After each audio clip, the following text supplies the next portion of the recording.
สวัสดีครับพวกกับช่องเออีกแล้วนะครับวันนี้ก็ไม่มีอะไรเช่นเคยนะครับพอดีว่ามีโอกาสได้ซื้อเก้าอี้นะครับเป็นเก้าอี้ราคาถูกครับถูกแสนถูกเลยครับตัวเนี้ยนะอยู่ที่ราคาประมาณสัก300 กว่าบาทนะครับนะตอนมาเนี่ยเขาก็จะมาใส่กล่องมานะครับมาเป็นชิ้นนะเราก็ต้องมาประกอบเองนะครับ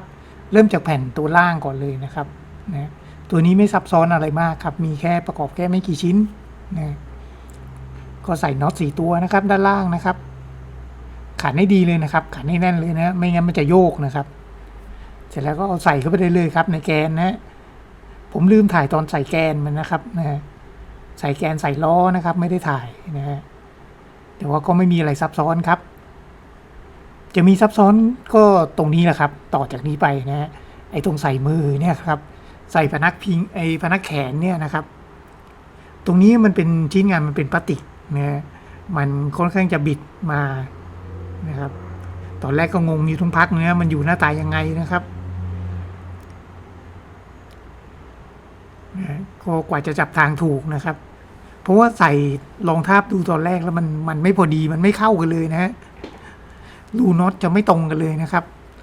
สรุปนี้นะครับมันต้องดัดนิดหนึ่งนะนี่นะครับนี่ตอนนี้ก็ต้องดัดแล้วใส่เข้าได้เลยครับสบาย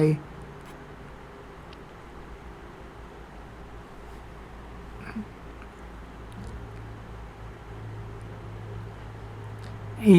ตอนแยงหัวน็อตนะครับก็ต้องดูนิดหนึ่งค่อยๆขันเข้าไปนะครับอย่าให้มันปีนเกลียว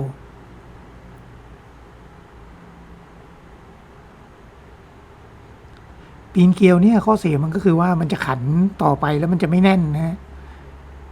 มันจะทำให้หลวมแล้วเราจะรู้สึกว่าเวลาโยกไอตัวมือนะครับมันจะโยกก็เก๊กก็เก๊ก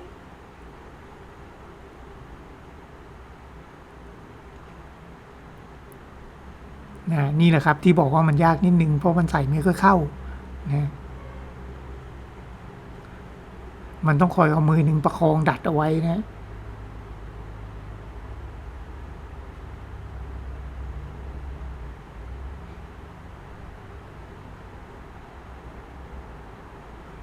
แล้วก็ใส่ให้ทั้งสองด้านเลยนะครับซ้ายขวานะ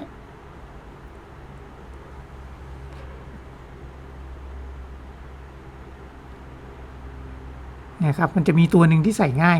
แล้วอีกตัวหนึ่งตัวที่เหลือจะใส่ยากนะครับเนี่ยต้องหาตำแหน่งดีๆนะครับระวังมันปีนเกลียวก็เรียบร้อยแล้วนะครับนะสำหรับเก้าอี้ราคาถูกนะครับถูกแสนถูกเลยครับนะตัวนี้นะครับถ้าสนใจสินค้านะครับสามารถหาได้ในตะกร้าด้านล่างได้เลยครับ